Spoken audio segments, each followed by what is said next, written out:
This is the original esport racing game. This is iRacing.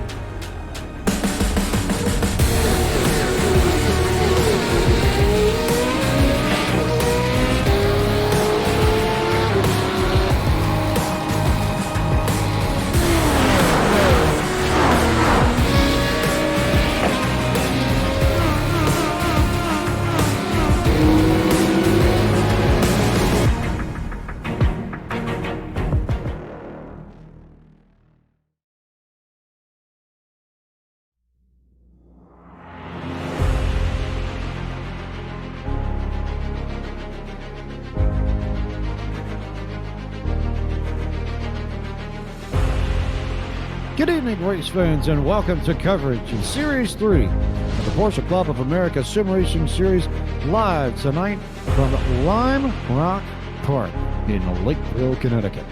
I am James Pike, the voice of Podium Esports, alongside Michael Polisek and our producer, as always, punching buttons in the virtual production trailer, Mr. Cisco Scaramuzza. And Michael, we had a sort of, I don't want to say more of a flowy course last week in Canadian Tire Motorsport Park. We transitioned to a very different course in Lime Rock Park this week. To me, it feels much quicker, much bumpier, and it just feels like the cars will be all over the place. And I think mayhem would be an accurate description of what we probably should see this evening. I couldn't agree more. This track is absolutely brutal in every sense of the word. I mean, you got bumps everywhere. You have these really high curbs. So if you hit one, that's like 2 to 3 tenths at best, and your race over at worst if you hit one of those. The track's very fast, very technical, very demanding, even though it's only 7 turns or so.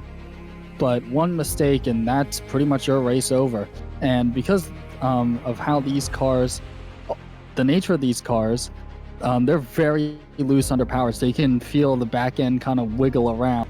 And certainly doesn't really help your confidence in the car. But it's just something you have to drive around, and it's going to be tough out here. And whoever can keep their car on the track, keep their car clean, just run quick, consistent laps, is probably going to survive here. Which sounds like an obvious point, but it's much easier said than done, especially here, and especially through the back half of this course. You've got the blind corner at turn 5, up the hill, onto the back straight, and then if you miss your exit off of corner 6, West Bend as it's known, you don't really have a good sense of how you're going to get back down the hill and back down to the front straight as we ride on board with Lee Peterson.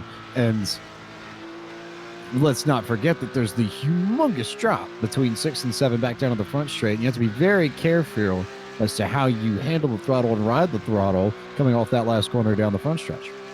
Absolutely. Turn 7 is really a beast in itself because it's deceptive because it looks like that you can take that corner at really high speeds, but then you kind of throw the car into the corner and then the track just kind of seems to have absolutely no definite apex. You just kind of have to sort it out yourself and just try and run as close to that inside curb as you can.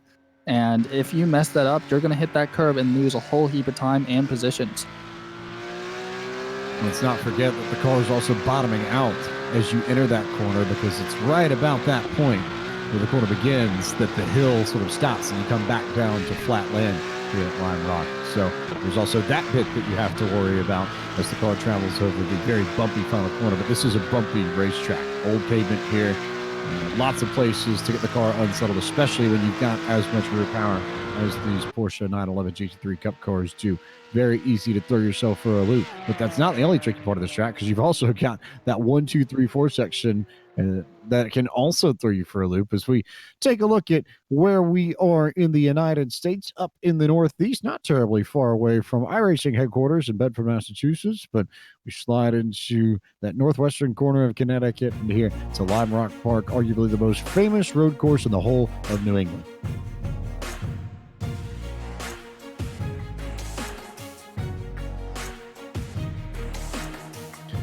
We are just about ready to go with the gridding of tonight's race. Only a few seconds left in qualifying before we get the opportunity to tell you who is starting where for the second race for the Porsche Club of America Sim Racing Series. So many different regions represented, so many drivers from across the United States and Canada ready to go at it for an hour of racing here at Lime Rock Park. Your starting grid begins this evening with the 997 of John Cook, who put down a qualifying time of 50.423 seconds to take the pole over last week's winner and the Series 2 champion, William Levesque. Gresham Wagner will start from the third spot tonight. Billy Smith, the Series 1 champion, rolls off for the fourth position.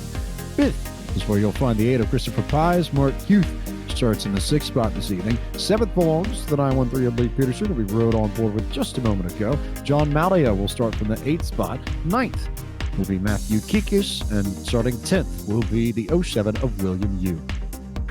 The 61 of Earl Arts Jr. will be starting 11th, with Joseph Stiffel starting 12th. The 97 of Jonathan Schum will be starting 13th, and alongside him will be Igor Soikler. William Anderson will be starting 15th, with Charles Yao in 16th. Shabel Banab.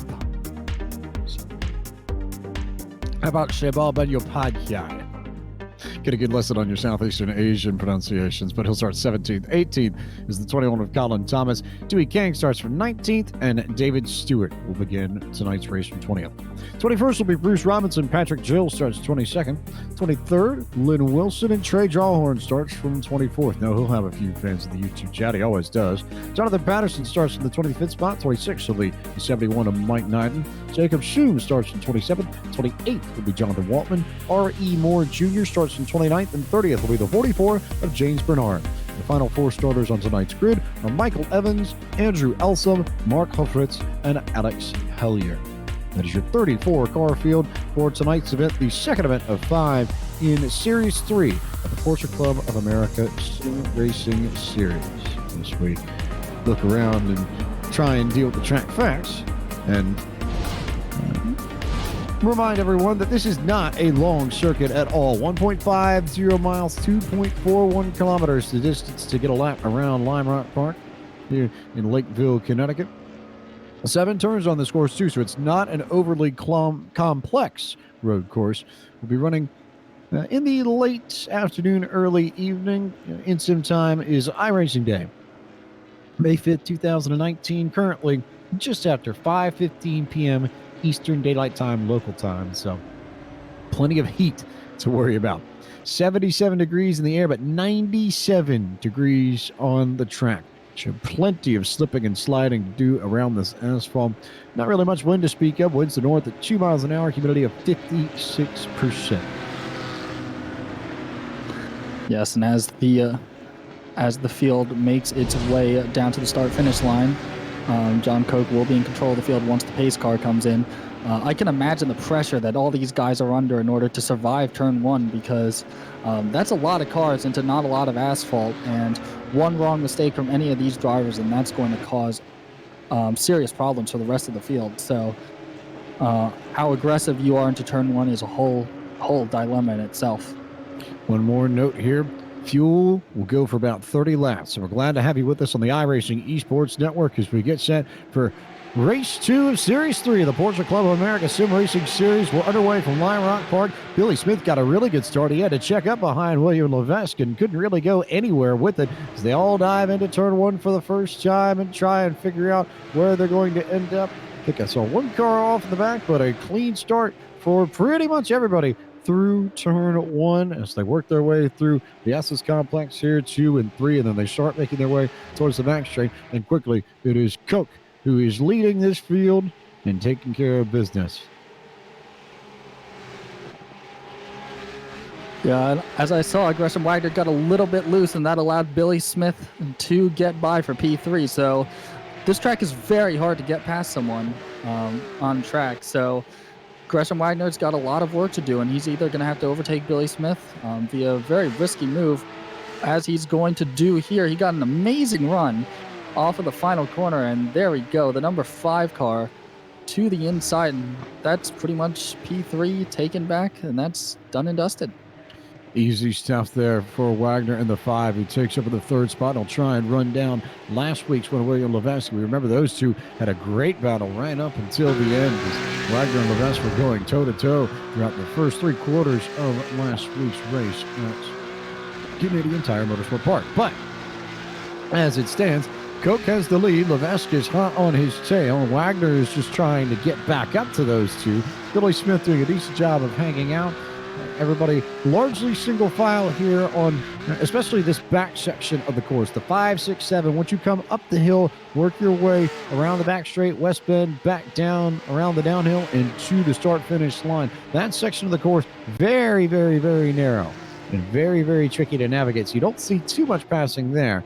It's really here. And the essence is the 8 goes off. Chris Pye slides a little bit wide and opens up the door for Leif Peterson to get around him in the 9-1-3. So Peterson up to 5th, Pye's back to 6th. But if you're going to pass somebody, honestly, it's this part of the racetrack, turns 1 through 4, where you really have the best opportunity to do it.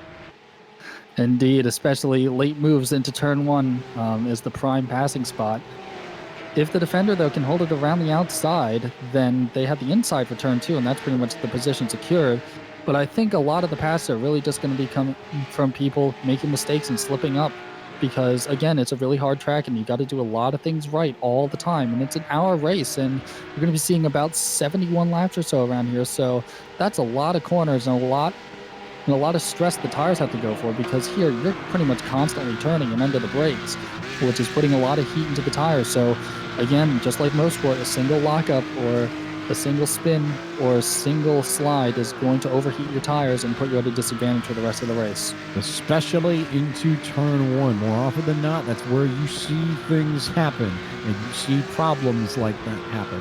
You cannot overshoot turn 1. It's definitely easy to rebound if you mess up 2 or 3, but if you overshoot 1, it's almost a guaranteed position gone, as we saw with Chris Pye's in the 8th a lap ago. Leif Peterson was able to get underneath him because Pye's overshot the corner. Indeed, and that's probably not going to be the last one we're going to see from any of these drivers, actually, because the braking point for turn 1 is kind of difficult to spot. You got those braking boards on the left, but because the tires wear relatively quickly on these cars, it changes from lap to lap. And as we see a car off, that is Matthew Kikis looping it around there.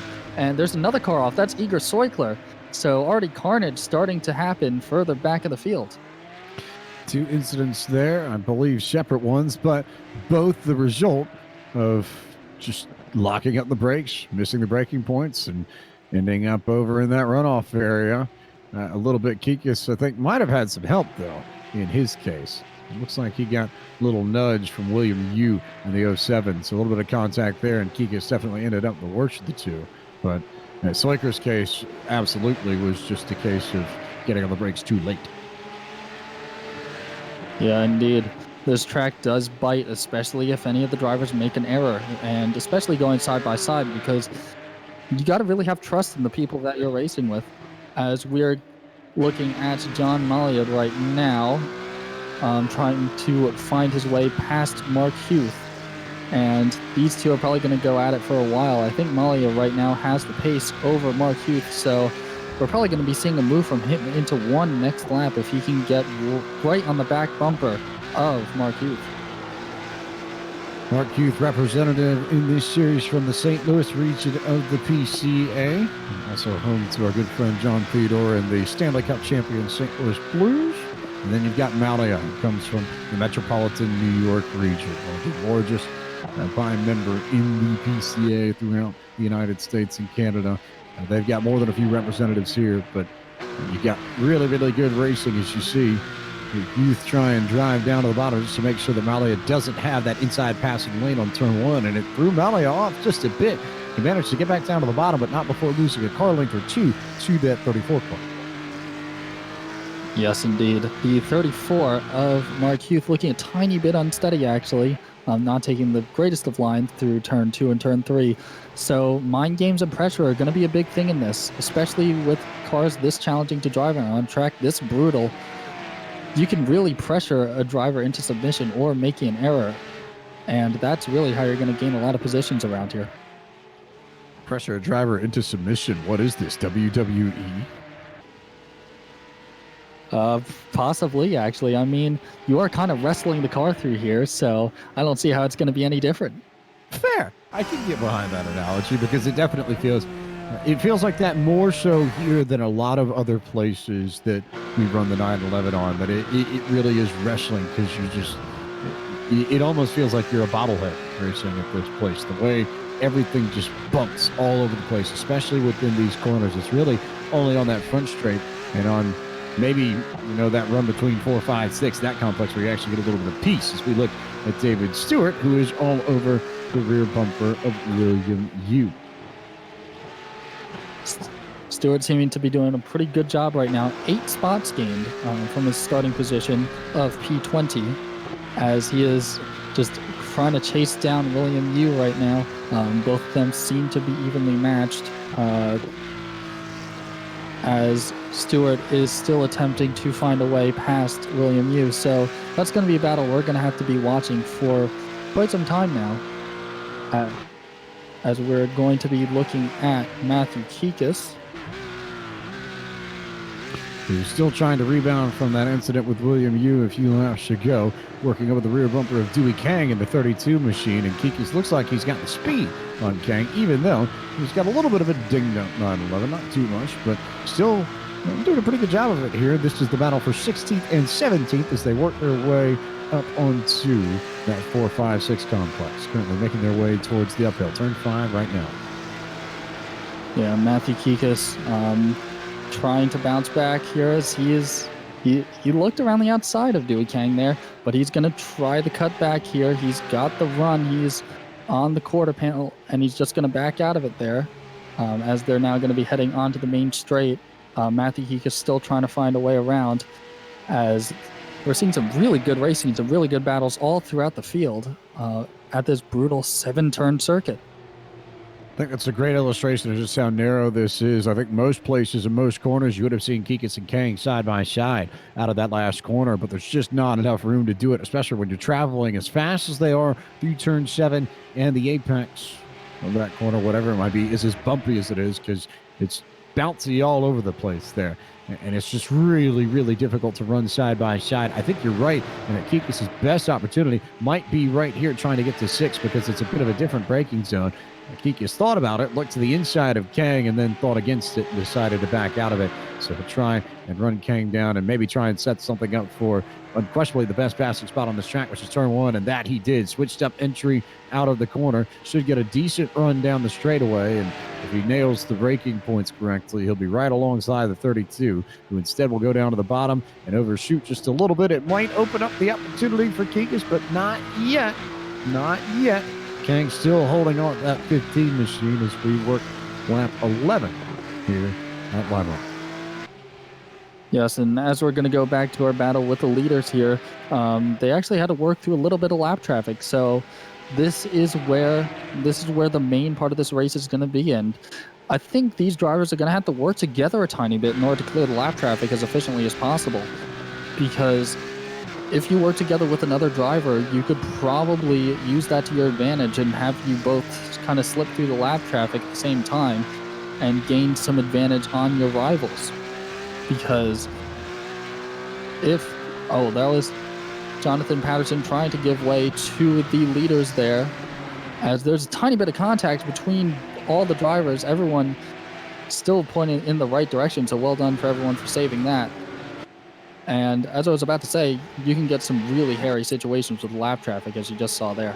Very tricky there as we see Patterson and Shabal Ben-Yopadhyay, who looped it off of turn 5, got on the gas too early and sent it into the inside retaining wall a little bit. So that's why he's a lap down in the 29th spot as it stands. And a nice job by Patterson and Ben-Yopadhyay to not run into each other and give each other enough room to make sure that the leaders could get by as well. And it's still Coke, Levesque, Wagner, your top 3. That has not changed.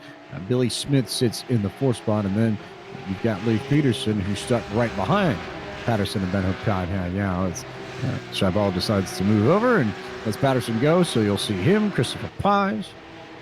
Looks like there'll be a few more cars to slip through that as we turn our attention to the 981 of Michael Evans, who's racing with Michael Knighton, who has the inside line going into turn 1.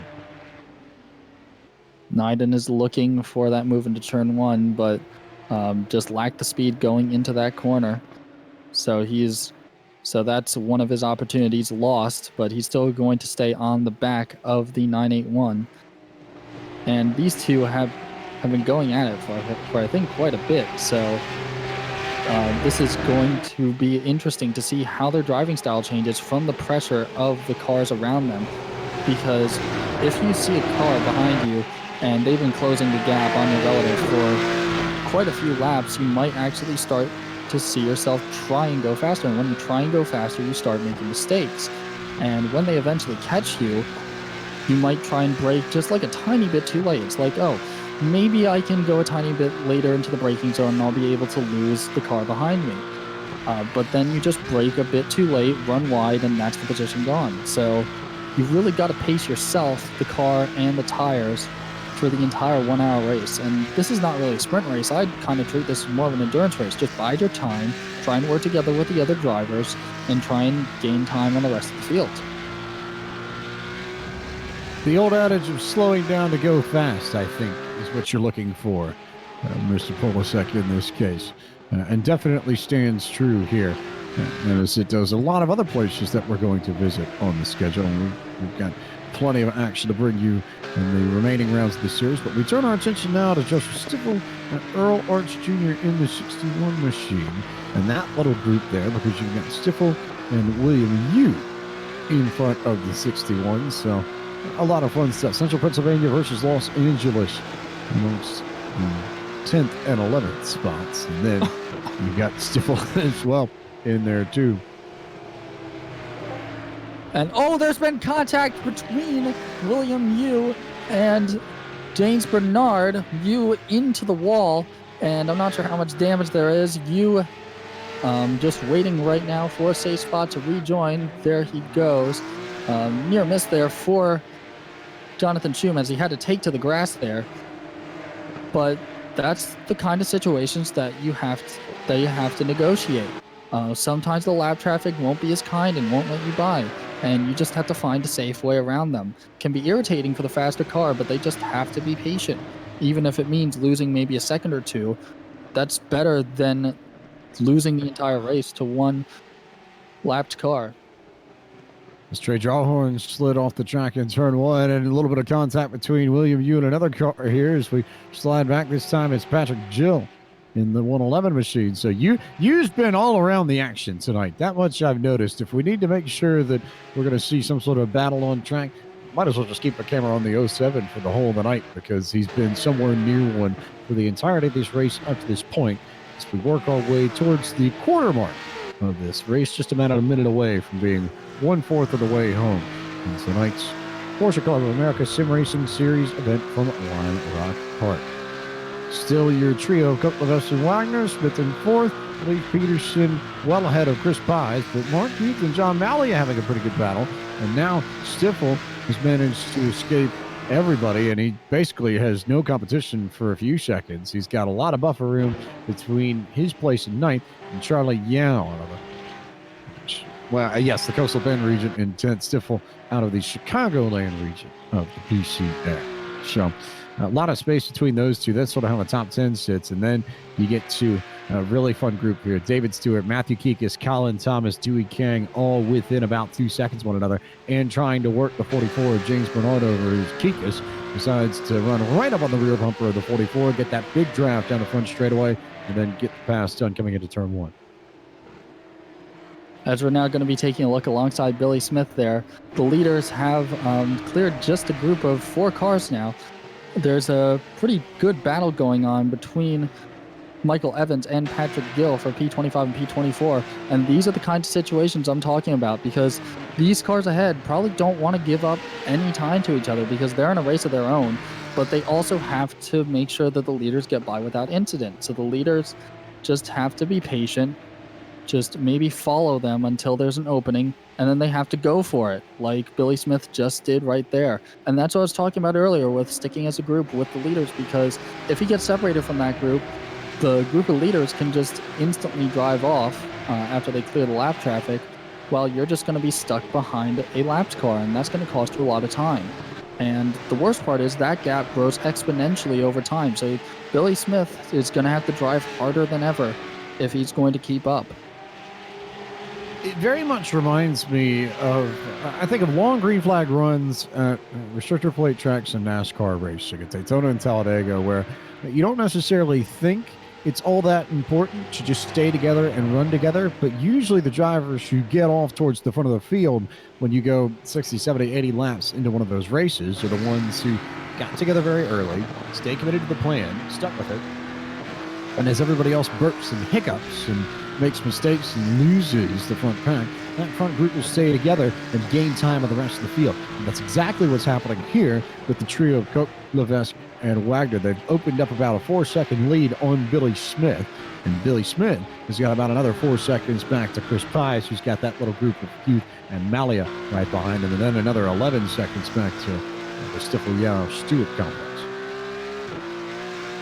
Indeed. I think we're now reaching the point where the leaders of Koch, Levesque, and Wagner, I think they can all just kind of chill out now because, yes, they're relatively close to one another, but their pace is relatively similar, so they can all kind of work together here and just try and clear the lap traffic, make it to their pit window, pit in at the same time, and then they can just fight it out on track after that.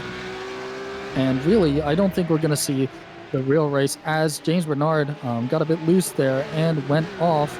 I'm not sure how much damage there is to the number 44 machine of James Bernard, as we're going to be going back to our leaders now. I don't think that we're going to be seeing a lot of fighting from these drivers. They're just going to be driving as fast as they can, safely that is, and preserve their tires. And maybe in the last 10 minutes, we'll finally see someone try something. But it's almost a matter of survival before you really go after it, maybe the last 5 to 10 minutes of this race. So it'll be a change of pace. William Levesque, who's been used to controlling a lot of these races from the front, he does not have that. And I have a hunch that if your strategy is correct, Michael, we might not see him go after the lead until maybe the final 15 to 10 minutes of this race. Definitely something that we'll need to keep track of as we continue to work our way through the night's events here at Lime Rock Farm. Looking through the field here, trying to find a few of the good battles. We could slide back to 14, 15, 16. Chris Pies has already come down pit road once, and he is with Jonathan Schum and Jonathan Waltman, who are racing for 14th and 15th and about to go side by side into turn one. I was about to say, there is actually another strategy that you can pull off, and that is to pit early. Oh, there's been contact between the 97 of Jonathan Schum and the number 8 of Christopher Pies. Pies is gonna wait up slightly and then try and go around the outside of the 97, giving each other a bit of room there. And the 8 actually is able to go through and reclaim that position. So well done to the 8 for making that move stick. And I was about to say, pitting early is a legitimate strategy around here, because if you can find a pocket of clean air, the one with the least lap traffic, and just pit early and drive around on your own, you might actually find yourself gaining a lot of space, gaining a lot of spots as people start making errors and crashing themselves out. Beginning to see that as we launch on board with the 395 and the 41 machine. They have a good battle of their own, but Billy Smith has already come down pit road for service. Lee Peterson just came down a few laps ago. Mark Huth was in just a moment ago. Chris Pies, we just talked about, already down pit road. William Yu as well. John Cook and William Levesque have just come in together, so the two of the three leaders have made their first pit stop of the evening. We'll watch and see where they blend back out into the race. And really, more importantly, when they exit, hopefully it won't be into a battle, as it's very close on pit exit, and they're going to rejoin relatively safely. It's going to be advantage Levesque, though, as he does not have those two lapped cars ahead of him, the 770 and the 254, as the 770 is going to let Coke past. Now all he has to worry about is the 254 of Mark Hoffritz. And that is going to play into the advantage of William Levesque, because he didn't have those two lapped cars. So John Coke, after this, is going to have to push. But as I say, as an old multi-class adage, what traffic giveth, traffic taketh away. And we're probably going to see this gap fluctuate quite a bit now, as you kind of have to get really lucky with when you're going to encounter the lap traffic. If you encounter it on the main straight or the entry to turn 1, great. If you encounter it anywhere else, you're probably going to lose a lot of time. And when these two inevitably converge, we're probably going to see an absolute brawl break out for the final 10 minutes or so. I think what we've encountered is the commentator's curse being alive and well once again, because I just said a moment ago, William Levesque hadn't really controlled this race from the front like he normally does. Now he manages to get around John Cope with a better pit stop. And once Wagner, Malia, Stiffel, and Yao come in, those are the only 4 up at the front of this field who have yet to come down pit road for service. But when they do, guess who will cycle around back to the race lead? The 144 of William Levesque. So he's back in front, back controlling these races from the top, like he likes to more often than not. And the Porsche Club of America Sim Racing Series, as we turn our attention to the 15 and Matthew Kikas, who has a pretty good battle going with David Stewart. And remind you that if you want to get behind the wheel and join the fun with the PCA, you can learn how to get started in sim racing with the Porsche Club of America by visiting simracing.pca.org and clicking on the 2-part series, Getting Started in PCA Sim Racing, at the bottom of the website. You can visit simracing.pca.org for more information on that. We'll also remind you that the Porsche Club of America hosts over 3,500 events annually across North America. Between the 10 national events and the thousands of regional events, there's a PCA event for every Porsche enthusiast. PCA hosts autocross events, concours d'elegance, driver's education classes, driving tours, social events, and tech sessions. For more information, you can visit www.pca.org/events. Kikas has managed to get around David Stewart and gap him pretty well. It's almost a second already. And Stewart is trying to deal with the 70 of Billy Smith. Still waiting on Wagner, Malia, and Stiffel to come down pit road for service. Wagner will opt not to this time by, so he's going to keep pushing it.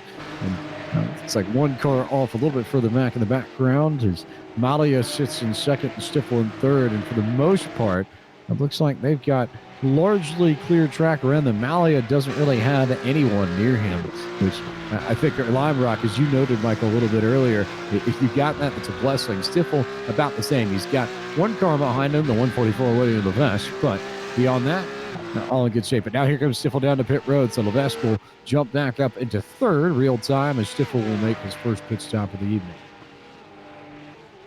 The only car from the lead group that has not pit yet is Gresham Wagner, and Wagner is having kind of a really good time right now because he's got no one to battle with behind. And as I say that, though, he is now coming down pit road, almost hits the back of the number 254 of Mark Hoffa. It's very well avoided there. Almost kind of locked the brakes there as he is now going to come into the pits. Now, I didn't think he wanted to deal with the lap traffic up ahead. There's like 6 or 7 cars ahead of him. But it's going to be interesting to see where he's going to filter out after all of this. Is he going to be ahead of Levesque or behind him? I have a feeling that Malia could stay out for a long while, given that he doesn't really have any traffic near him as we go to Mark Huth and Christopher Pies. Those two racing very hard for 11th and 12th. And it looks like they've got traffic in front of them with Jonathan Waltman, who's right in there. So it's a 3-car battle trying to figure out who wants to be right at the back end of the top 10. These are very scary situations for both the lapper and the lapped cars because it's kind of like having a stampede of angry bulls behind you because they're all wanting to find a way past you, and you really got to find a way to safely yield your position to the cars behind. Because if you're unpredictable, then the lapping cars are probably not going to know what to do, and that's when mistakes happen. And especially these battles, you can use the lap traffic to your advantage. You could probably box a rival competitor in so that they have nowhere to go with the lap traffic. Or you can probably deliberately stay behind the lap traffic a tiny bit longer just so that you can try and get to a more favorable point in the racetrack to let those people by, as Mark Huth is struggling right now to get past Jonathan Waltman right now in the P9, but we need to remember that Jonathan Waltman has yet to pit, so he's going to cycle back a tiny bit as finally Mark Huth gets into the slipstream of Jonathan Waltman and is going to easily throw it down the inside of turn 1. That move is done and dusted, and Mark Huth is now up into P9. I was about to say that if we were working with bulls on parade here. We'd be dealing with a different car brand per se. So would it be horses on parade that we're working with here? If we're going to be technical about it. Right, right. Although it's all the VW group, so I suppose it's all one and the same. But and wherever Randy Wilkins is, there's his musical reference of the evening because I know he loves those so much. So trying to look through the field and see where everyone is as we turn to Colin Thomas, Lee Peterson. Thomas, incidentally, is one of the 5-6 drivers, I believe. Maybe down to 5 now because William Anderson just came in. But yes. As Mike Knighton goes around in turn 1. But Thomas is one of the few who has yet to pit, currently on his 31st lap of the race and currently running in the 6th spot. Though that will drop a little bit. But once again, Thomas pacing the rookie class here. Friendly reminder that we've got 2 classes that we're working with. One will be the ABCD class. The second is the rookie class.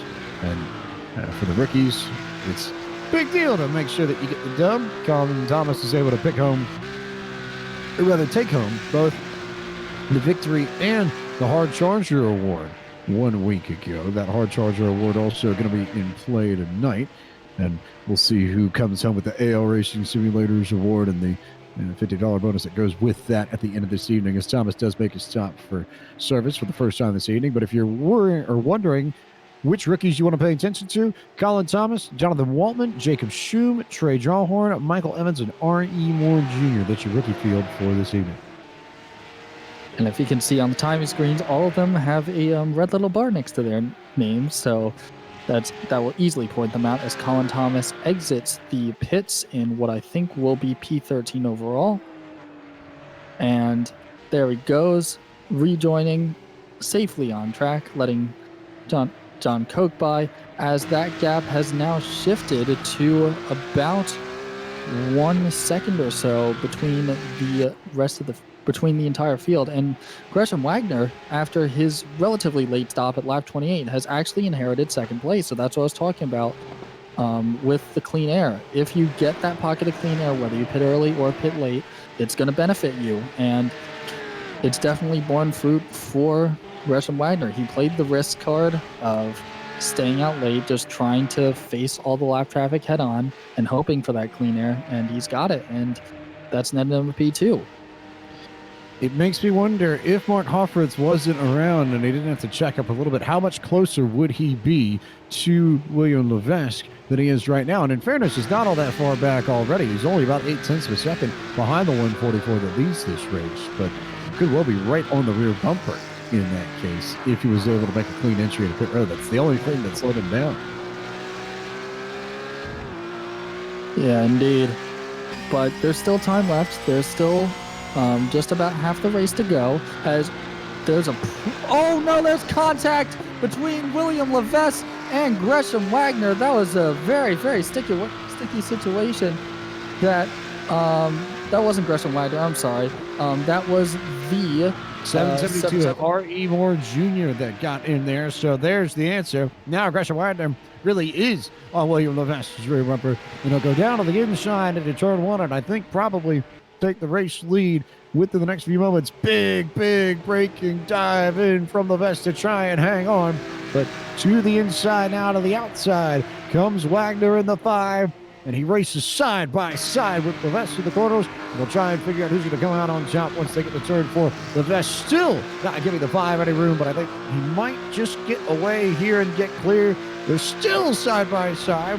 So the 5 isn't going to have the preferred lane that he wants to run up going into the corner. And then Levesque runs wide, coming up the uphill, and finally has to cede the race lead to the 5 machine.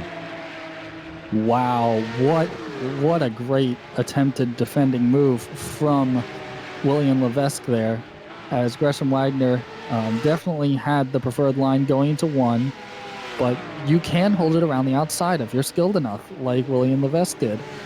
You kind of really have to squeeze the driver on the inside because there's a tiny bit of banking in turn 1 that you really have to hit, but it's very possible to defend a position here, and because of kind of the natural switchback that you get through turn 1 and turn 2 going through these S's, it's very hard to make a move here unless you're 100% confident in the car and the other drivers and yourself. As we're about to see a massive traffic jam here. It's rush hour all over again for Gresham Wagner and William Levesque, as he had to check up slightly behind Charlie Yao, and he hit that inside curb pretty hard. Is Levesque going to try anything through the final corner? No, he's not, as they're now going to head down the front straight, and Levesque is all over the back of the 5. He wants that lead back, and he's going to do everything he can right now in order to get that back. As those two fight it out, we have, there goes Levesque, a little bit loose, and everybody checks up behind him, but we have passed the halfway mark of tonight's race, so it's time to bring you our iRacing Midway Race Break, which as always is brought to you by iRacing, the world's leading online racing simulation. Developed from the beginning as a centralized racing and competition service, iRacing organizes, hosts, and officiates races on virtual tracks all around the world. iRacing is home to a wide variety of officially sanctioned series, with racing from the Australian Supercars, the Cars Tour, IndyCar, IMSA, NASCAR, the World of Outlaws, and more.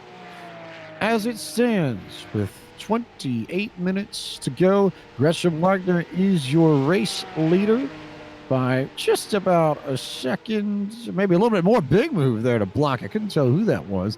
It looks like that John Koch and Michael Evans trying to get into it, but Wagner leads Levesque in second, and Koch in that third spot. You just saw him work his way around Michael Evans in the 981.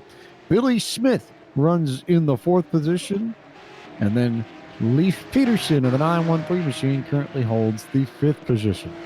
John Malia in the 690 out of the Metropolitan New York region, he's in the sixth spot. Seventh belongs to the 8 of Christopher Page. Eighth, the 15 machine out of the Carolina region, Matthew Kikus, and I can already tell we got family already in the chat watching Kikus run.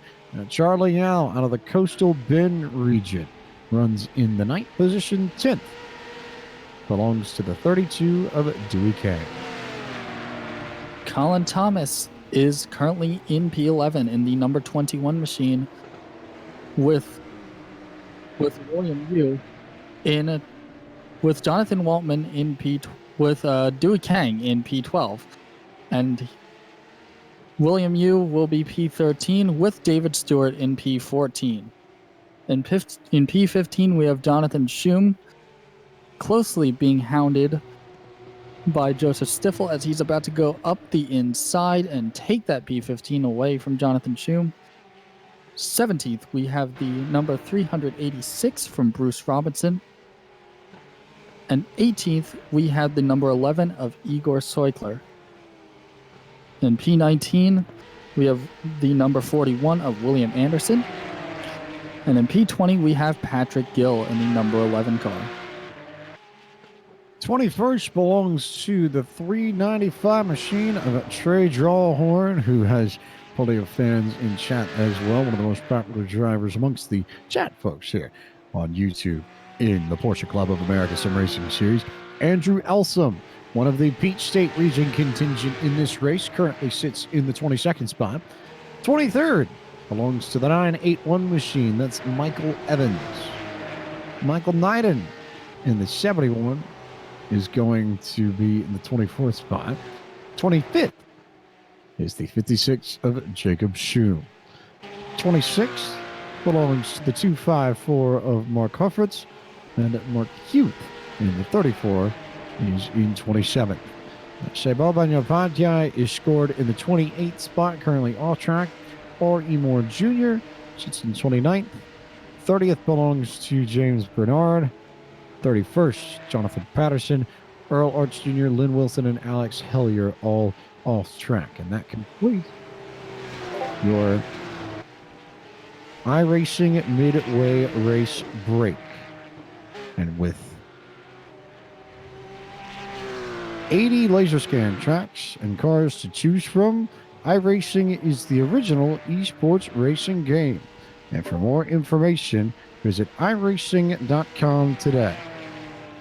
And we have very, very big updates for you. First and foremost, that race control. Dean William Levesque responsible for the incident in turn 5, the contact with the lap traffic. So he was given a drive-through penalty, and then Levesque has decided to pull it behind the wall as a result. So he's currently scored in the 23rd position.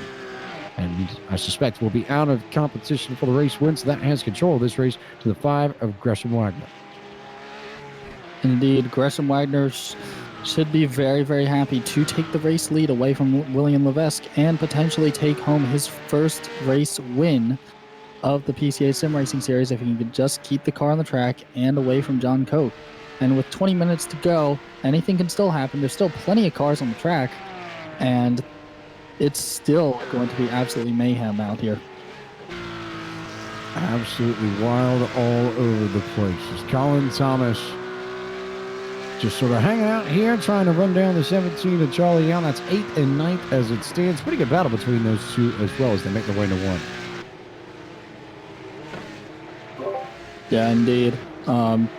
Thomas still just pretty far behind and not close enough, I was about to say, to make a move on Charlie Yao, but I think these two are relatively evenly paced, just almost about maybe 100th of a second between both of them as they work their way around the lap traffic of Andrew Elsom, just generously letting them by, as the gap still staying at about 0.8 seconds or so between these two. And who knows, if they converge, we might see a battle break out for the final 10 minutes of this race. Could be very, very interesting to see how that's going to go as we wait and see how everyone else is going to manage to get their way around this racetrack over the final 20 minutes or so. Yao and Thomas, incidentally, the first car is 1 lap down in this. We'll turn our attention now to Jonathan Waltman and the 07 of William Yu having a pretty good battle. Not terribly far behind all this madness between Yao and Thomas, but really good battle between these two for 10th and 11th. Yeah, indeed.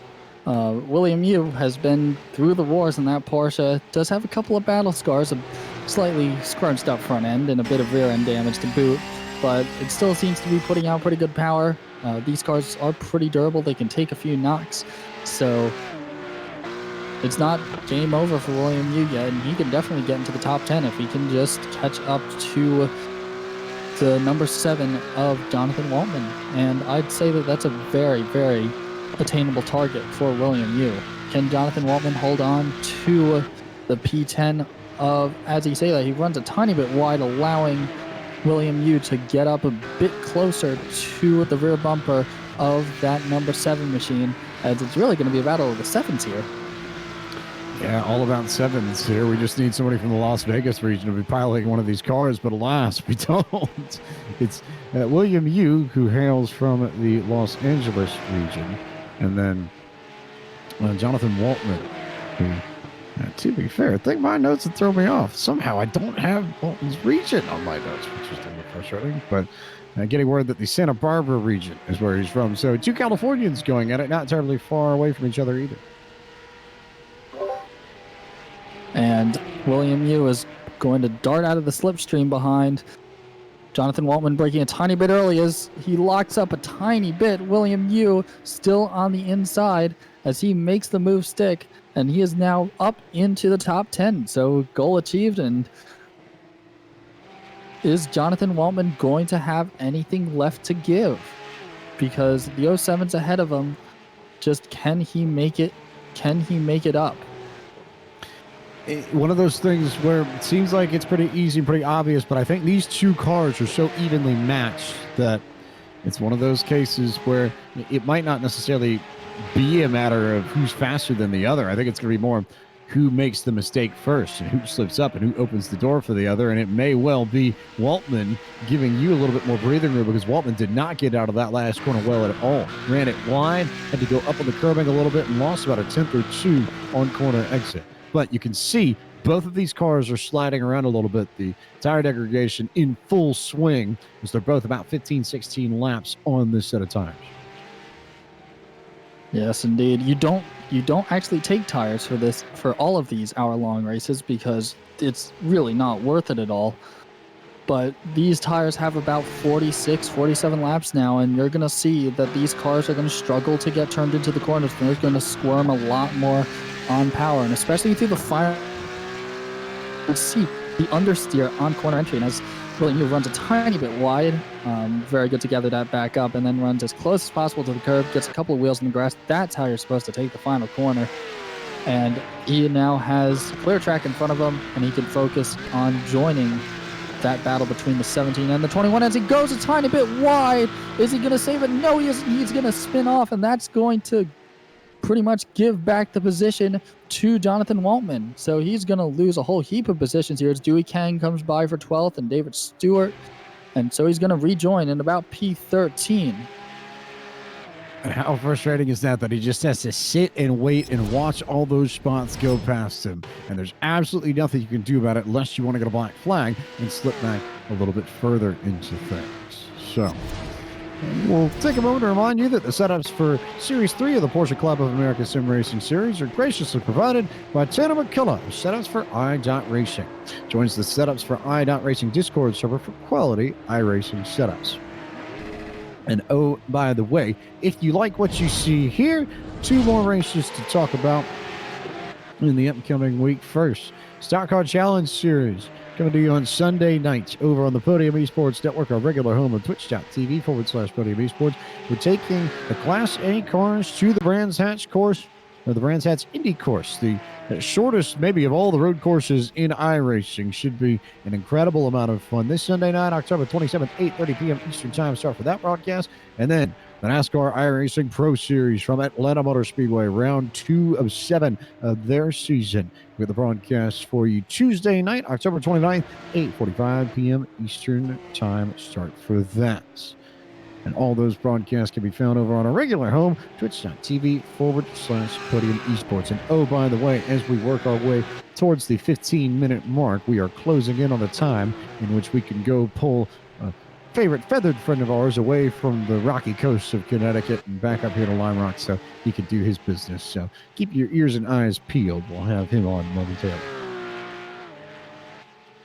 And we're now reaching the point where I think mental fatigue is really going to start to set in now, because this is the final 15 minutes or so of the race, and drivers are getting tired. This is a real physical workout as well, especially with the high force feedback settings some of these drivers are running. So it really tires out your wrists, because you kind of have to loosely hold the wheel in order to feel all the bumps of the track and how the car is reacting to it. And that also puts a lot of strain on your mind as well, because there's so many things that you have to do right, as we're going to be looking at the 21 of Colin Thomas and the 7 of Jonathan Waltman, who are still having a pretty good battle, trying to work their way through that 2-3-4 complex. And Charlie Yao also in that group too. You got Yao, you got Thomas, and then Waltman just a little bit further back of this, and looks like you've got one more machine in there. I think that may well be Leif Peterson in the 913, who currently has the 4th spot at the moment. Thomas, incidentally, is your leader in the rookie class once again. Waltman in second. So the win in the rookie class on the line here in the final few minutes of this race. Probably going to see another epic battle. You know, I'm getting a bit of deja vu, actually, back to Motorsport, as I think it was Waltman and Colin Thomas fighting it out for the rookie class win. So that's definitely going to be one we're going to have to watch for the final 10 minutes of this race, as this is the fight for the top 10 as well as the fight for the rookie class win. So lots of stuff on the line for both of these drivers.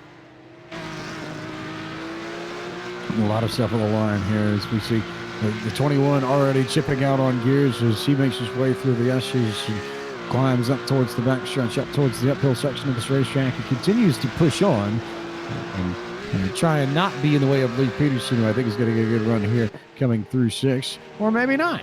Maybe Thomas might be a little bit more interested in trying to race Lee Peterson, even though Peterson's got the full lap on Thomas in the 21 machine. We'll see how that pans out, but Peterson got a great run out of 7, backs up the corner a little bit, nailed the exit, so he'll have the inside lane going down to the turn 1 and should make that pass easily, not for position, just for track space. That's something that you got to watch out for as a lapping driver. Some drivers will just easily let you by. They'll get on the brakes, move over off the racing line, and safely let you pass. Others might be a bit more unpredictable, and some just want to race you. And you got to be prepared for all of those situations. And you'll eventually learn what you can do with certain drivers and what you can do on certain tracks. Because especially on a track as short as this, traffic management is critical.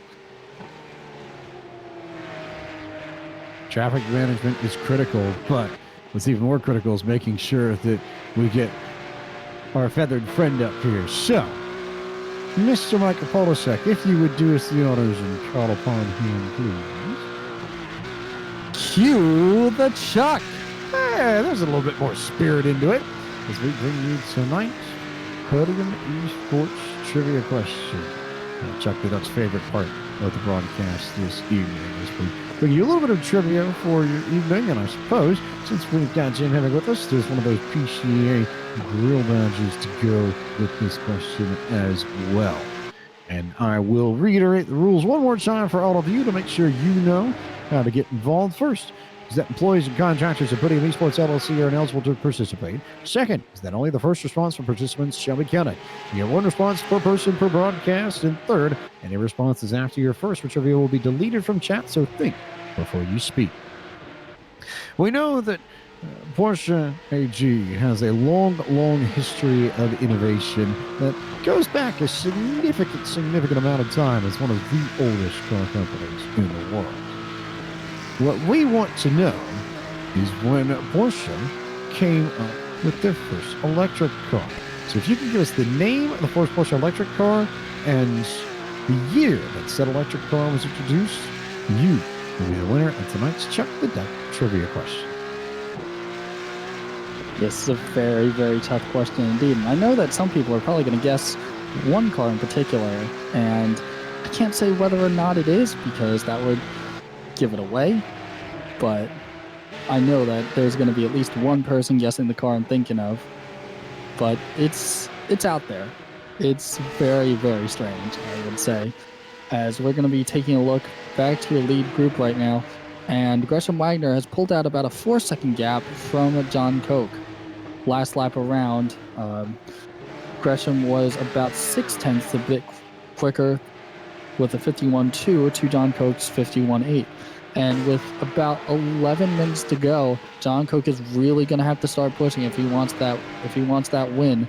But really, any points after round one is going to be crucial.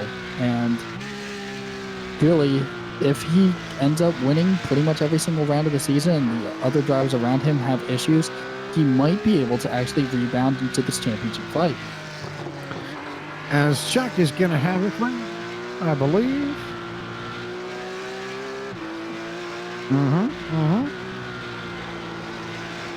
Chuck indeed is going to have a friend because we've got a winner, and that winner is Katie Baker, who nailed it.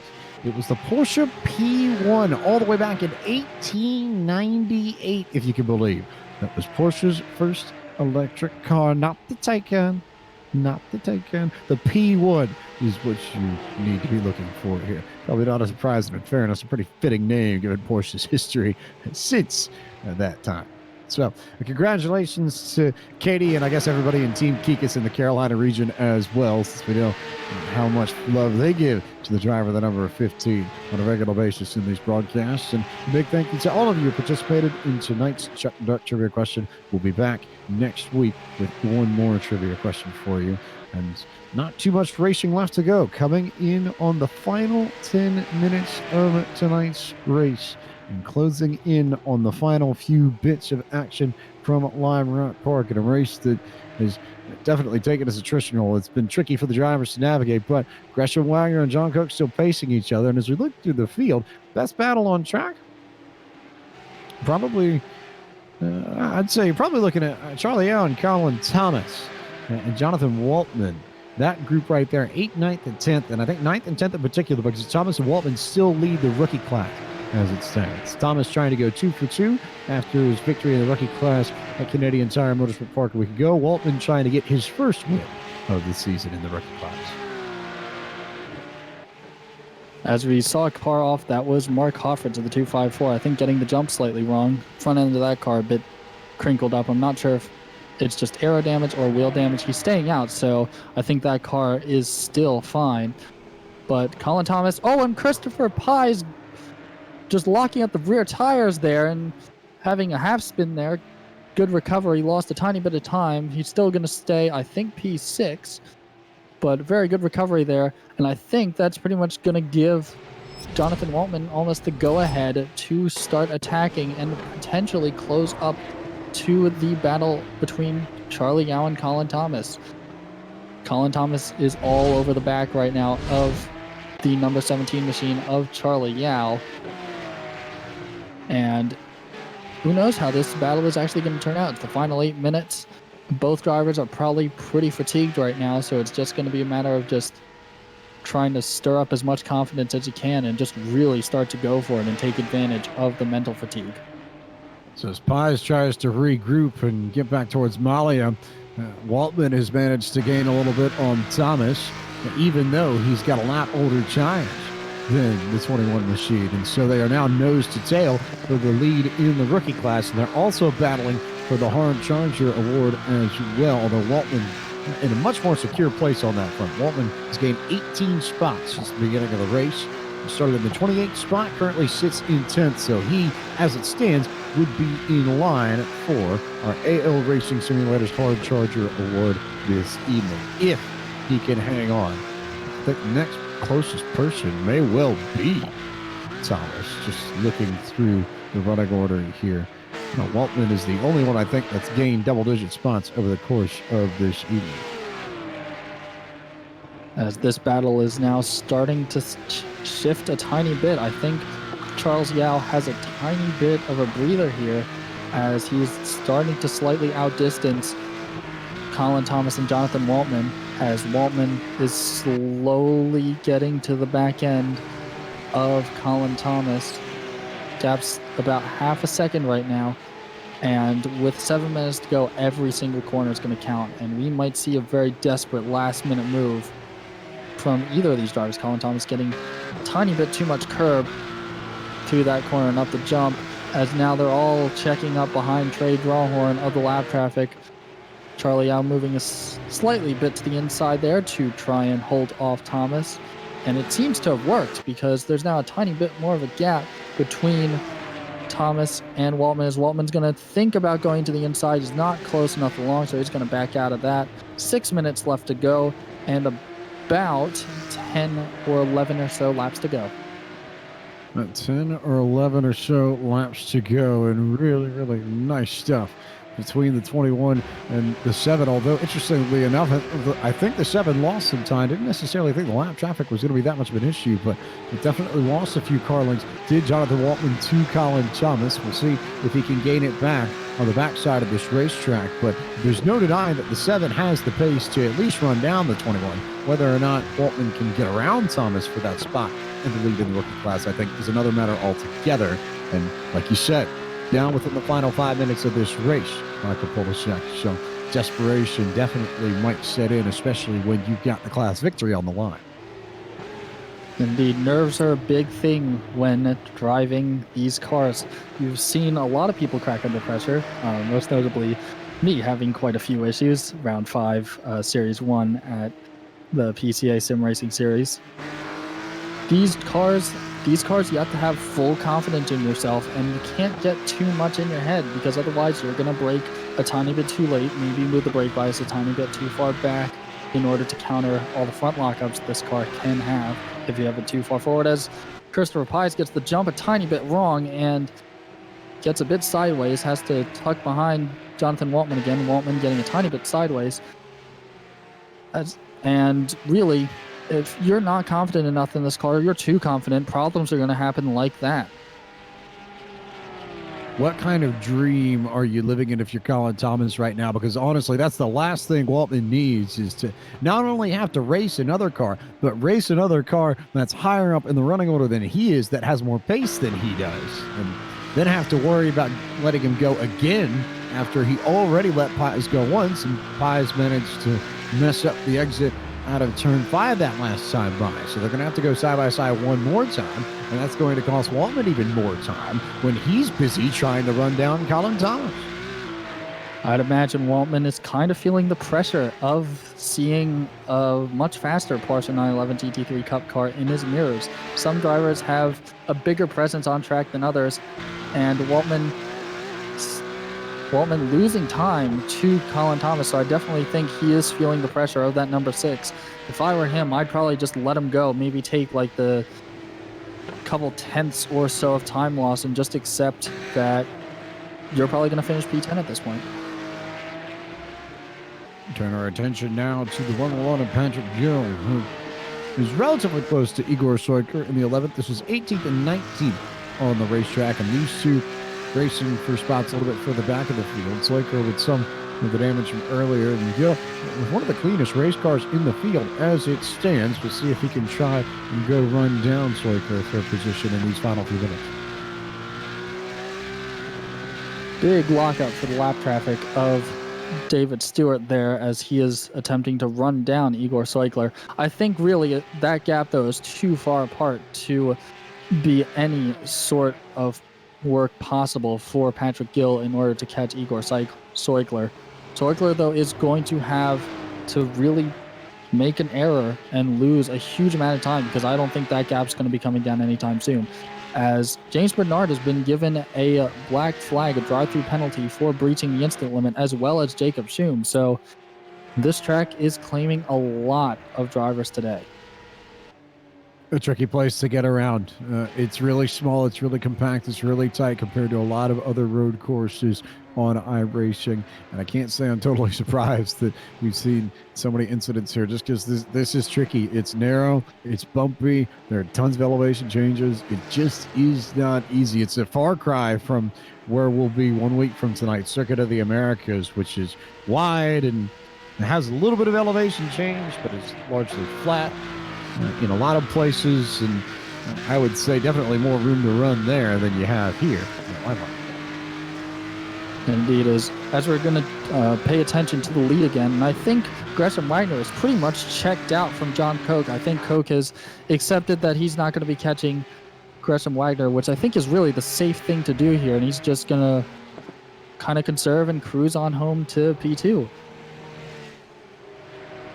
So then all eyes here on this rookie battle as we are within the final minute, maybe another lap or 2 or 3, depending on how Wagner plays this. I think we'll probably have 2 more laps from Wagner when he crosses the stripe this time by. But Thomas and Waltman still nose to tail. A little bit of curve, though, for Waltman coming out of the final corner that last time by, so he won't get the best of runs here, and he may only have one more chance to get the run down the front straight into turn 1. We'll watch and see. Wagner crosses the line with 1:19 left to go, so there should be 2 laps left in tonight's Porsche Club of America Sim Racing Series event from Lime Rock Park.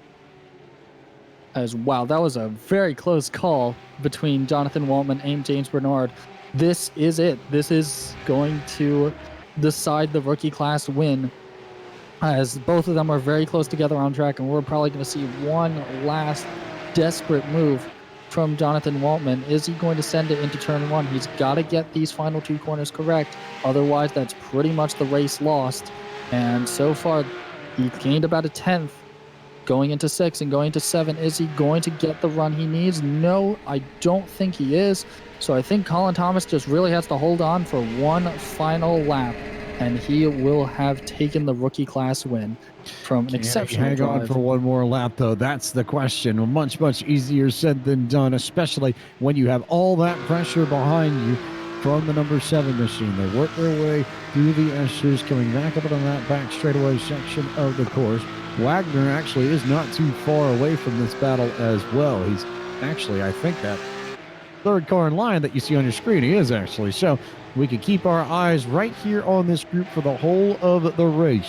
Time is up, so white flag out for everybody as they come down to start finish line. Wagner will be coming for the checkered flag. I'm not necessarily certain Thomas and company will as well, but it's still Colin Thomas in control. I think, they've got one more lap. Gresham Wagner dominates the second half of tonight's race, blinks the lights across the line, and wins at Lime Rock Park. Round number 2 of Series 3 of the Porsche Club of America Sim Racing Series to the 5 machines. So now all eyes here on this battle between Thomas and Waltman. This for the victory in the rookie class. Indeed, Thomas is in the position you want to be in right now, as he has the track position through these final 3 corners. Waltman is going to have to get everything right, as this is probably going to be the deciding move, as the lap car of Jacob Schub has brought them both together. Waltman could get this rookie class win if he's going to get the run he needs coming off the final corner. He's going to go wide, miss the apex slightly, and that is going to hand the win, I think, to Colin Thomas by just barely anything, 0.2 of a second separating them, and Colin Thomas is going to be your rookie class winner after an absolutely exciting final lap. Big drive from Colin Thomas of the 21 machine to hold off Waltman the way he did, because it was a solid 15 to 20 minutes of pressure. It's not like Waltman ever went away and out of the rear view mirror of the number 21, but Thomas goes back-to-back and starts off his rookie class title campaign well. 2 wins out of the 5 races, not too bad. 40% already guaranteed to go into his bag of points. He's got a pretty good start on the rest of this field in Series 3 of the Porsche Club of America Sim Racing Series. Waiting for the final few drivers to finish up tonight's race and get done with everything. Got a few drivers who are still trying to work their way through pit road and get everything sorted, but Gresham Wagner celebrating, and I think he may have found a place to do donuts, I suppose. Yeah, there we go. Right all the way down towards turn 1, right by the little creek that runs past the front straightaway here at Lime Rock Park, and now he'll park it. And now, well, the opportunity to go through your full field rundown. Gresham Wagner, he's your race winner for the first time in Series 3 of the Porsche Club of America Sim Racing Series. John Koch in the 997 comes home in P2. Billy Smith, Series 1 champion, with the 3rd place finish this evening. Leif Peterson is your 4th place finisher in the 913. Christopher Page in the 8 machine finishes 5th. John Malia was 6th.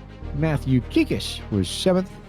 Charles Yao finished in the 8th spot. 9th was Colin Thomas. He wins the rookie class, but Jonathan Waltman's not going home empty-handed either, because Waltman wins tonight's Hard Charger Award, sponsored by iRacing Simulators, as the driver who gained the most spots relative to their starting position during tonight's race. Congratulations to Jonathan Waltman, winner of the Hard Charger Award here at Lime Rock Park in Series 3 of the Porsche Club of America Sim Racing Series. He gets an extra $50 courtesy of our friends at iRacing Simulators. In P11, we have the number 32 of Dewey Kang. In P12, after a very chaotic race, William Yu will finish 12th. In 13th, we have the 914 of David Stewart, with Joseph Stiffel coming 14th. In 15th, we have Jonathan Schum, with Bruce Robinson in P16. Patrick Gill will finish P17 with William Anderson in 18th. Igor Soikler will finish P19 with Trey Drawhorn in P20. P21 goes to Michael Evans. Mark Hoffritz finishes in 22nd. 23rd was Michael Knight in the 71. Jacob Schoon finished in 24th. 25th belonged to Jonathan Patterson. 26th was Andrew Elsom. 27th is where William Levesh finished. Mark Youth was 28th. 29th, James Brouillard and Shebal Bandyopadhyay finished in 30th. Final 4 cars in tonight's field were R.E. Moore Jr., Earl Arch Jr., Lynn Wilson, and Alex Hellier. And that is your full field rundown for tonight's event of the Porsche Club of America Sim Racing Series here at Lime Rock Park. Waiting for Gresham Wagner to come into the room, but we can start by bringing in John Koch, who finished in P2, and Michael Polisek will give the opportunity to get the first interview for the first time this evening. John Koch, the 997, finishes 2nd tonight. Good evening. Hey, John Koch. That was an absolutely great race you had there. Cruising on home to a P2 finish. Tell it how it was there in what I would really say is the battleground of Lime Rock Park. Michael, indeed, it is a battleground. It is a really tough track to compete on with a big grid with diversity like this, and it was just a battle of attrition, really. And my goal was just to finish the race, and I had a little bit of damage from a couple cars from passing lap traffic, and car was toward the second half of the race was a bit of a handful. Later on, I saw Billy catching up and Um, it was just the lap traffic was pretty much the biggest obstacle. But the guys really did a great job of being respectful and doing their best to get out of the way. We were talking about the lap traffic in the broadcast. Tell us your experiences with the lap traffic, how they were, any scary situations that you were in. Yeah, overall, they did a great job. Very respectful.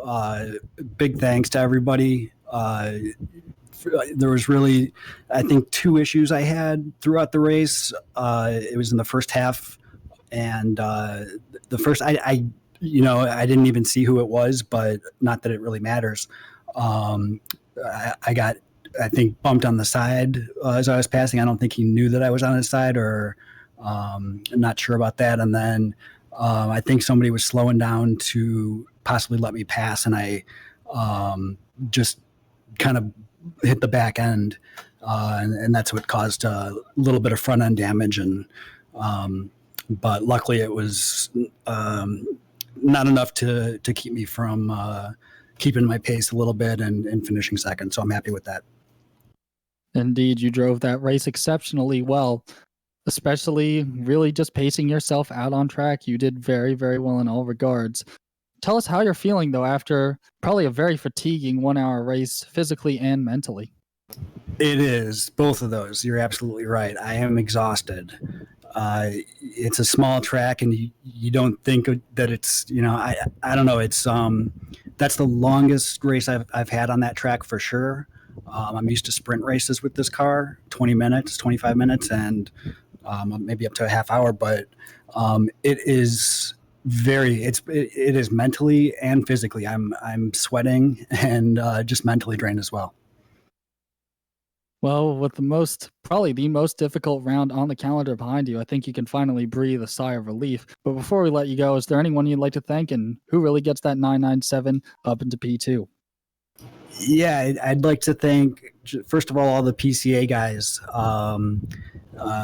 Everyone just does an amazing job. There's too many names to list.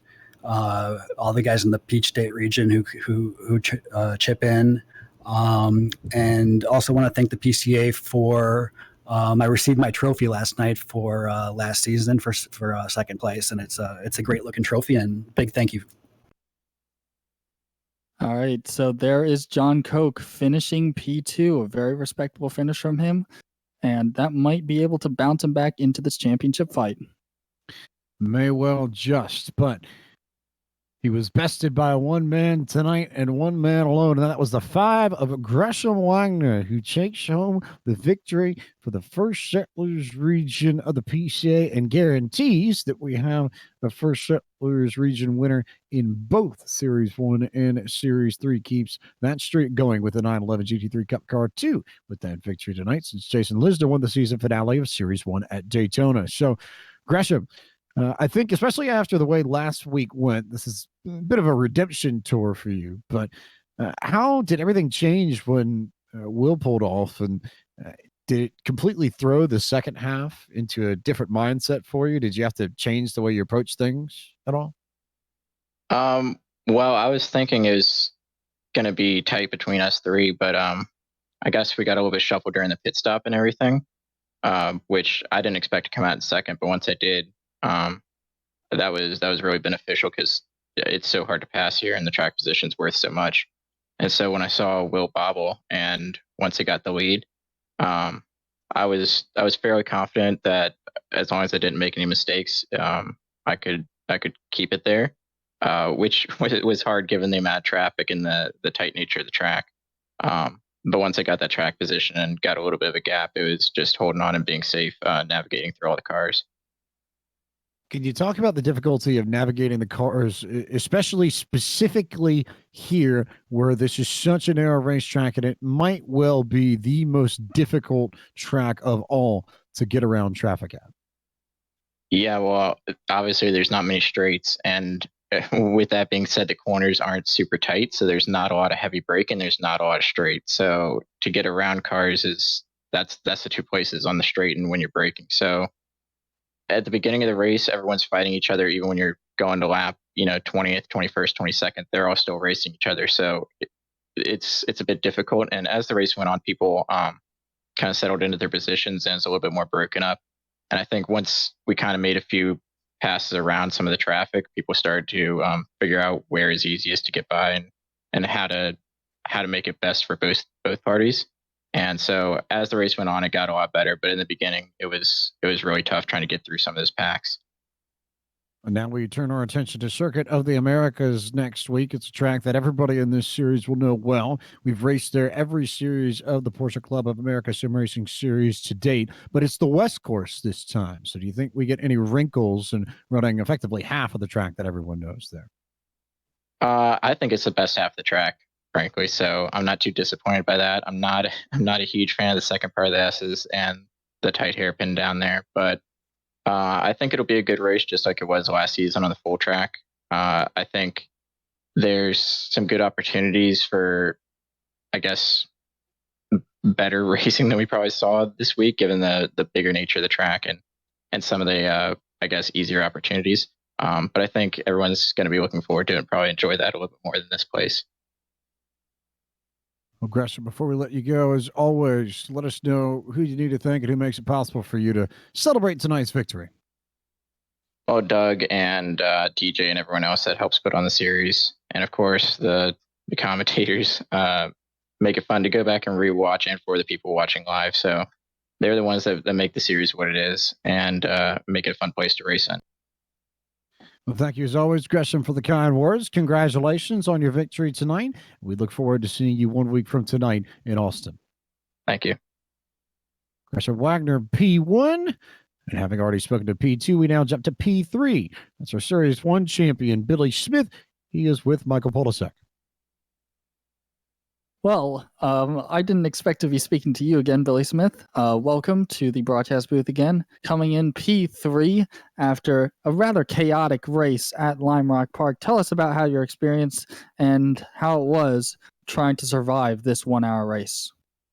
Well, I mean, it pretty much went as you said. The first part of the race was really kind of positioning ourselves with the top few guys there, and then once we caught traffic, it was going to be pretty much chaos to the end. I was probably a little bit too conservative at the beginning, trying to save tires and fell back a bit. Tried to pit a little bit earlier than everyone else to miss traffic. I knew it either helped me or probably hurt me, but I really needed to take the risk to try to gain some of that time back. I don't think it really benefited me, but that was the risk I took. Indeed, the strategy game was very, very prominent here, especially because you had to try and find those pockets of clean air. And those pockets of clean air really gained you about seconds a time, really, if you're able to run a couple laps with clean air. Tell us, though, how did you manage your tires and how did they wear over the course of the race? I did actually practice more for this race than the last one, and I kind of had a pretty good feel, I think, for how they were going to wear. And I think I ended up, I think John had a little bit of damage, but I was comfortable with the pace at the end. I just tried to conserve at the beginning, not lock up, not slide too much, and I think I was a little bit too conservative there. But yeah, the traffic was pretty insane to say the least. Well, the old adage goes, to finish first you have to finish, and you did that exceptionally well. And after this 1 hour race, really, how are you feeling? I'd imagine it's very mentally draining and physically draining driving this Porsche 911 Cup car around this bumpy, very challenging track. I mean, honestly, I was just into a groove. So, I mean, I do a lot of endurance racing. So after the pit stop, even, I mean, I'd have been fine to go a little bit longer, honestly. I'd imagine the ebb and flow of lap traffic is also quite a thing as well at this track. Was there any real pattern to the lap traffic, or did you just have to approach the lap traffic as it came? Well, I mean, after racing around certain people, you begin to learn kind of their habits. Certain guys, move out of the way, and they do so in a predictable manner. Some guys try to move out of the way in an unpredictable manner. Other guys race you, into the corner, no matter what your difference in position is. So, I guess the gaggles of cars, if you want to call them that, it was kind of random, and that was always a big challenge when you would catch that. But then it was just kind of it seems pretty random. I mean, there's probably not that much randomness to it, but it seems pretty much random when you see your F3 and who you're catching. All right. Well, before you let you go, who makes it happen for you, and who makes that 70 machine get into P3? I just want to say thanks to the PCA for putting this on. I know that I do some coaching and teaching with PCA, and I actually hear quite a bit about this and the sim racing and stuff. So they say good job to you guys, good job to the PCA, and looking forward to the next one. All right. Thank you for your time, Billy Smith. And we are now going to slide down to the rookie class winner, Colin Thomas. Colin Thomas goes 2 for 2 in the Porsche Club America Sim Racing Series 3 to start out this 5-race set. And Colin, I think it might have been a little bit tougher this time around than it was a week ago, because you had Jonathan Waltman all over you in that final 15-minute stint of the race. So first and foremost, talk about the battle between you and Jonathan. Well, was that the car in front of me? No, the one behind you, who also was in the rookie class, racing you for the rookie class win. I had no idea, honestly, so if that tells you anything. I was just focused on driving my line, and I was running behind that the army green car, the dark green car, and I was just enjoying following him. So you weren't even caring about it at all. You were just trying to make sure you put down the best laps you possibly could. That's right. They're behind me. They're going to stay there. That's a valid point. I can't argue against that logic. It's pretty sound. So, but hey, you're back up here. No hard charger this week, but you've got 2 wins from 2 races in the rookie class. Good way to start it. How do you keep it up at Circuit of the Americas 1 week from tonight? Well, I think a lot of the same, which is just running my race, trying to keep it clean, keep calm, and eyes up. So the same sort of mentality. Fair enough. Fair enough. Before we let you go, as always, who do you need to thank for making it possible? I'd just like to thank my girlfriend, Tina, my family for watching, and you guys for putting on a great broadcast. Well, Colin, thank you for the kind words. Congratulations tonight on your rookie victory, and we look forward to seeing you try and make it 3 for 3 next week down in Texas. Thank you.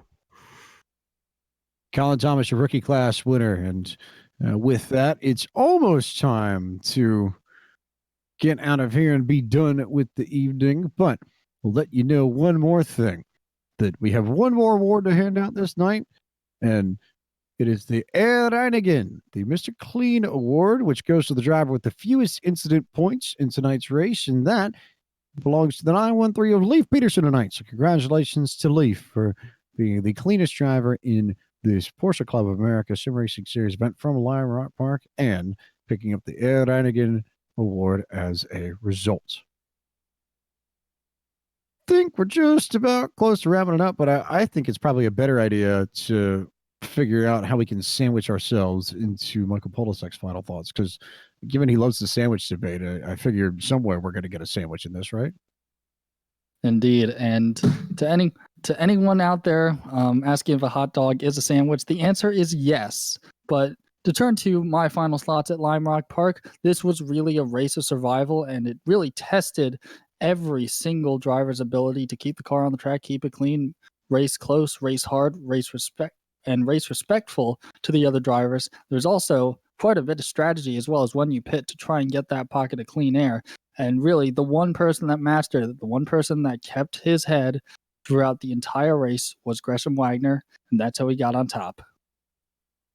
And Gresham Wagner comes away with his first victory of Series 3 of the Porsche Club of America Sim Racing Series. We will be back on the air next Friday night, November 1st, 9:15 p.m. Eastern. We'll be at Circuit of the Americas, the West Course, for round 3 of 5 of this series, as we go to a completely different racetrack, one that's a little bit older, has a little bit more character here. Circuit of the Americas, that state-of-the-art facility just outside of Austin, Texas. Pavement smooth as glass and all sorts of fun stuff, and very, very entertaining. But Before we do that, we're also going to talk to the hard charger, Jonathan Waltman, the AL Sims or all AL Racing Simulators hard charger. Jonathan Waltman comes in, and Jonathan, I'll turn to you here very quickly, just because we talked to Colin just a little bit ago, and he said he wasn't even aware that you two were racing each other for the rookie class win. So were you aware that you were racing him for the rookie class win, and did that affect the way you raced him in the final 15 minutes? I was aware of that because I watched the broadcast of the last race. And when I saw him in the relative position, when I saw him in front of me and saw that it was him, I did push a bit, and that was to my detriment in a few corners. Started sliding and over pushing. But you come away with P2 in the rookie class and the prize from AL Racing Simulator. So all in all, not a bad evening. How would you sort of assess your run at Lime Rock tonight overall? I was really happy with it. I made it into the server quite a bit late. So I only had a few laps before qualifying. I think my fastest race lap was a second faster than my qualifying lap. So that's why I went up so many positions, and I stayed out of trouble. I think a lot of people got damage. But that was also my first top 10 out of all 3 seasons now. So a big moment for you, and one that you'll try and replicate at Circuit of the Americas next week. Before we let you go, who do you need to thank for making it possible?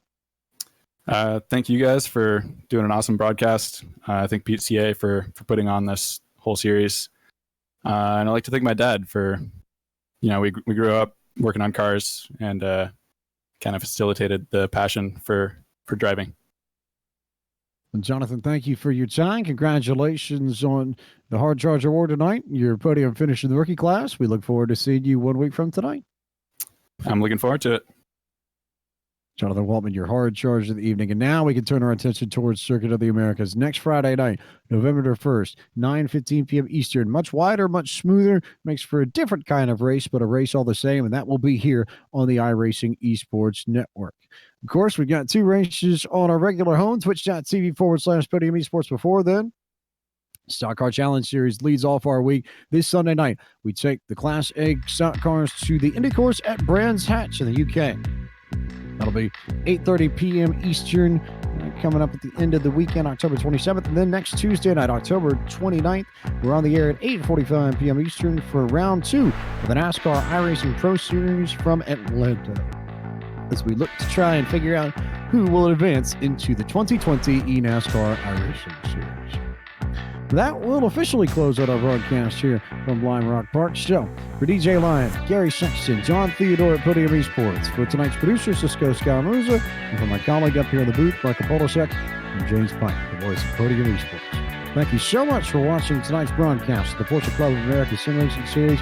We look forward to seeing you back here on the iRacing Esports Network 1 week from tonight, and back over on our regular home on Sunday night, twitch.tv/Podium Esports, the Stock Car Challenge Series from Brands Hatch.